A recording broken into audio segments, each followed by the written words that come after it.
6. You're looking live at tonight's Dothan School Board meeting. At stake is rezoning districts, which would result in students changing schools. Moments ago, they heard from those who opposed the plan. This afternoon, News 4's Michaela Simmons spoke with one mother who was disheartened by that prospect.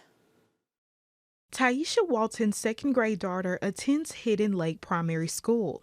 Taisha wants to keep her there, and that's why she opposes rezoning that would send her child to Beverly Intermediate. For Hidden Lake Primary School Zone, our kids are the only zone in the district where they will have to change schools 6 times from kindergarten through 12th grade. She's talking about 6 times her daughter would change school by high school. As of now, Hidden Lake Primary School is K through 2nd grade. The rezoning that would send some students packing to other campuses is one of several proposed. Dothan's administrator says they need the shifts to optimize school space and needs best. But Walton's advice to them is don't fix what's not broken. I had multiple parents that have contacted me, thinking about potentially taking their kids out of the school zone. We need consistency.